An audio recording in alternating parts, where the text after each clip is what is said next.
In this universe, there is one great energy, and we have no name for it.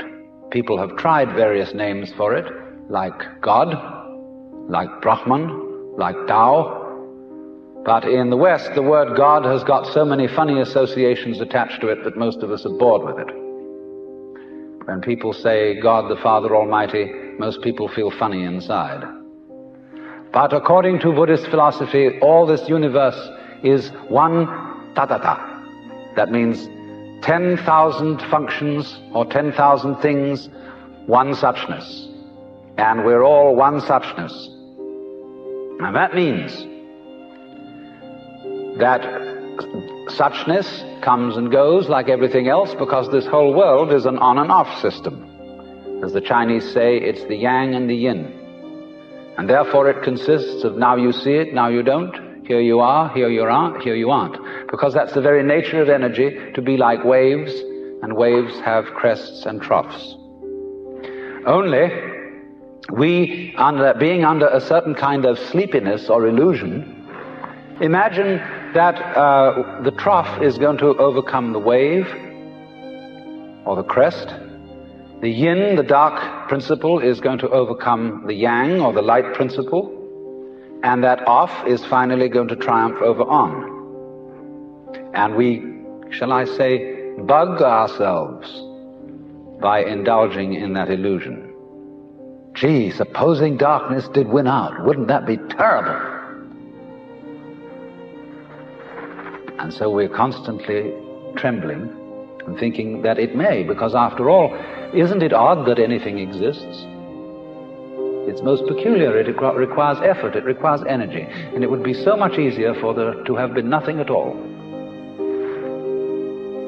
Therefore we think, well, since the is side of things is so much effort, you always give up after a while and you sink back into death.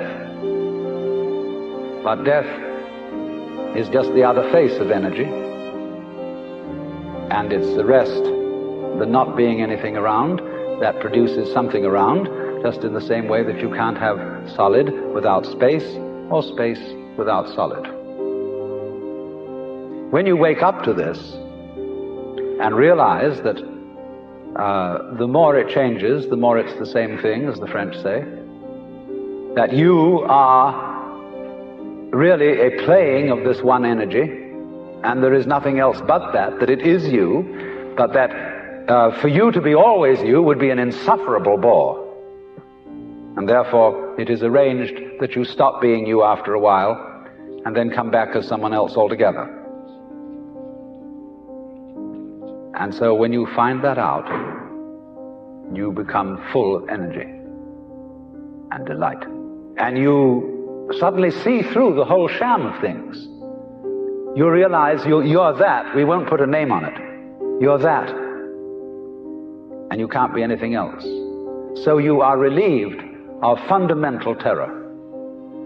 That doesn't mean that you're always going to be a great hero, that you won't jump when you hear it bang, that you won't worry occasionally, that you won't lose your temper. It means, though, that fundamentally, deep, deep down within you, you will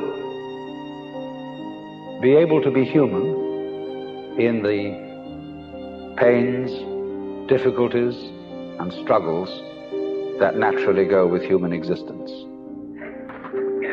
But to have no hang-up, that is to say, to be able to drift like a cloud and flow like water, seeing that all life is a magnificent illusion, a playing of energy, and there is absolutely nothing fundamentally to be afraid of.